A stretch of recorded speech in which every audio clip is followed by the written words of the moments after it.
Good morning student.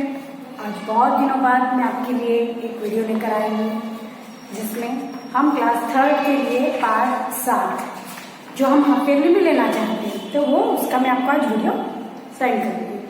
Last हमारा 6 लालची बंदर तक मैं आपको पहले वीडियो और उसका लिंक और उसका PDF सेंड कर चुकी हूँ और मोस्ट ऑफ बच्चों ने उसका मुझे वर्क भी सेंड किया है, तो उनके लिए सबके लिए वेरी गुड। अब आज हम बात करेंगे पार्ट 7 पेड़ हमारे जीवन का आधार है।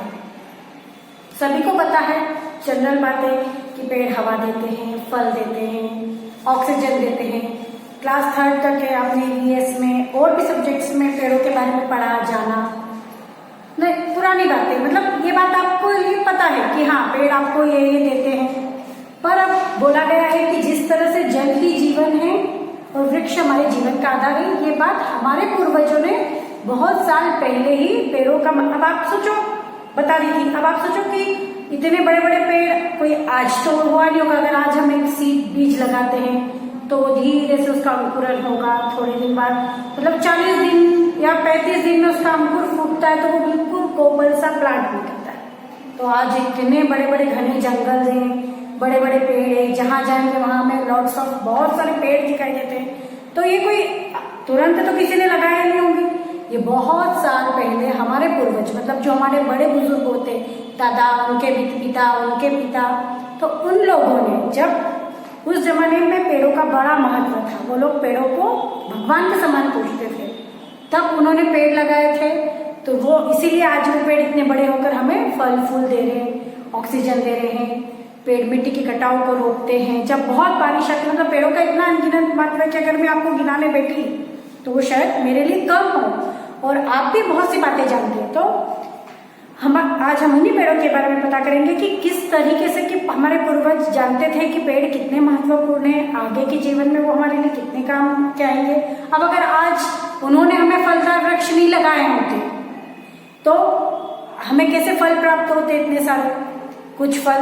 कुछ पौधे तो अपने आप जानवरों के कारण उनके खाने से और उनके बीज से इधर उधर उड़ के हवा में फैलते वो अपने आप लगते हैं। पर कुछ पेड़ हमारे पूर्वजों ने जो भी लगाए हुए हैं पहले से, तभी तो इतने सारे पेड़, इतने अमाउंट में पेड़ हैं और जो आज हमें शीतल छाया, शुद्ध हवा, फल फूल है ना, बहुत औषधियां दे रहे। अब आपको तो पता होना चाहिए कि प्लांट्स हमारे लिए, पौधा हमारे लिए, पेड़ हमारे लिए कितना यूजफुल है, कितना उपयोगी है। मतलब एक पेड़ जब तक हरा है तब तक भी वो हमें कुछ देता है, जब वो फल नहीं देता तब भी। एक पेड़ों की भी अपनी आयु सीमा होती है, उस सीमा के होने के बाद जब पेड़ अपने आप सूखते हैं, फिर डाई होते हैं, मरते हैं, तब भी उनकी लकड़ियां जलाने के काम आती है, फर्नीचर बनाने के काम आती है। लकड़ी जलने के बाद भी कोयला बनता है, कोयला बनने के बाद भी राख बनती है और उस राख का भी इस्तेमाल किया जाता है। मतलब पेड़ ऐसी चीज है, पेड़ एक ऐसा है जिसकी हर चीज उपयोगी है। वो जीवित है तब तक भी हमारे बहुत उपयोगी होता है और जब खत्म होता है तब भी हमारे बहुत काम का होता है। तो आज हम उसी पेड़ों के बारे में बात करेंगे कि हमारे पूर्वज उन्हें किस प्रकार भगवान की तरफ पूजते थे और उसमें सब यही बातें लिखी हुई है कि जिसे मैं अब नेक्स्ट वीडियो में कंटिन्यू करेंगे। हमारे पूर्वजों ने पेड़ों के महत्व को कई वर्षों पहले जान लिया। तो हमारे ग्रंथों में भी लिखा है कि 10 कुओं के बराबर एक तालाब होता है और 10 तालाबों के बराबर एक पुत्र माना गया है और 10 पुत्रों के बराबर एक वृक्ष। हमें 10 पुत्र हो चाहे एक वृक्ष हो वो बराबर है। तो उनके लिए मानव जीवन से अधिक मूल्यवान वृक्ष थे। इसीलिए तो वृक्षों को विशेष रूप से फलदार वृक्षों को काटना पाप माना जाता था, क्योंकि फलदार वृक्ष पशु पक्षी बहुत से लोगों की भूख प्यास को मिटाते हैं, भूख को। ग्रंथों में तो यहाँ तक लिखा है कि जो व्यक्ति पीपल, नीम, बरगद, अनार, नारंगी के 2, आम के 5 तथा लताओं के 10 पौधे लगाता है वह कभी भी नरक में नहीं जाता था। मतलब हमारे पूर्वज पेड़ों को इतना महत्वपूर्ण मानते थे और इसे पुण्य कर्म का काम माना जाता था। तो प्राचीन ग्रंथों में भले अब हम विश्वास नहीं करें तो हमने पढ़े नहीं, देखे नहीं, है, परंतु विज्ञान, साइंस, आप आज साइंस भी पढ़ते हो, जानते हो, साइंस के में भी आपने पेड़ों के बारे में बहुत जाना, किस तरीके से वो खाना बनाते हैं, किस तरीके से ग्रो करते हैं, किस उसका क्या पार्ट, क्या हिस्सा, क्या काम करता है। तो साइंस ने भी सिद्ध कर दिया है कि पेड़ वृक्ष जो है दूषित हवा को शुद्ध करते हैं, कार्बन डाइऑक्साइड को ग्रहण करके हमें ऑक्सीजन देते हैं। और जो शहरों के आसपास प्लांट्स होते हैं, बड़े बड़े पेड़ होते हैं, तो वो गाड़ियों से निकलने वाले धुएं को एब्जॉर्ब करके फिर शुद्ध करके हमें देते हैं, शुद्ध वायु के रूप में वो हमें देते हैं। इसी प्रकार बाग बगीचे के किनारे जो पेड़ होते हैं वो विषैले धुएं को कुप्रभाव से हमें बचाते हैं। और पेड़ पौधे प्राणियों के जीवन का संचार भी होते हैं, ये ऑक्सीजन बाहर छोड़ते हैं और कार्बन डाइऑक्साइड खुद ग्रहण करते हैं। इसी प्रकार ये पूरे वातावरण को साफ और शुद्ध रखने में भी हमारी बहुत महत्वपूर्ण भूमिका निभाते हैं हमारे लिए। इसीलिए कहा गया है कि पेड़ काटना पाप माना गया और उसे भगवान की तरह से माना गया। क्लास 4th में आप जब भी पढ़ेंगे तब आप पढ़ेंगे कि पेड़ों में भी चेतना होती है, सजीव होते हैं पेड़ भी। काटो तो भले ही बोल नहीं सकते, पर काटो तो इन्हें भी दर्द होता है ना। ये भी डाय होते हैं, किसी टहनी को तोड़ के अलग कर देंगे तो आप देखना वो टूटी हुई टहनी 1-2 दिन में सूख के खत्म हो जाती है। भले ही पेड़ पे उस जगह नहीं टहनी आएगी, पर पेड़ों को भी तकलीफ होती है। इसी तरह वृक्ष मिट्टी की जड़ें को बांध के रखते हैं। जो जड़ होती है ना वो मिट्टी को बांध के रखती है और उसके कटाव को रोकती है। मतलब नदी बाढ़ में जब पानी का बहाव होता है तो मिट्टी को बहने से रोकता है। इसी तरह मनुष्य अपने जीवन को सुख सुविधापूर्ण बनाने के लिए लगातार अब पेड़ों पर अत्याचार कर रहा है। आपने देखा है कि अब जंगल कटते जा रहे हैं। कितना बड़ा, पहले इंदौर शहर कितना छोटा था, अब कितना फैल गया है। आपने देखा होगा कि जगह जगह पेड़ कट के बड़ी बड़ी मंडियां बन रही है, कभी हमें सड़क बनानी पड़ रही है, तो उसके लिए हमें क्या उपाय करना चाहिए कि जहाँ जरूरी ठीक है, और उसके बदले हमें 10 पेड़ लगाने चाहिए। अगर हम 1 पेड़ काट रहे हैं तो हमें उसके बदले में 10 पेड़ लगाना चाहिए। अब आप देखो गर्मी आती तो लगातार पृथ्वी गर्म होती है, मौसम भी बिगड़ता है, कभी बाढ़ हो, कभी सूखा हो, पानी की कमी, अनेक कई बीमारियां।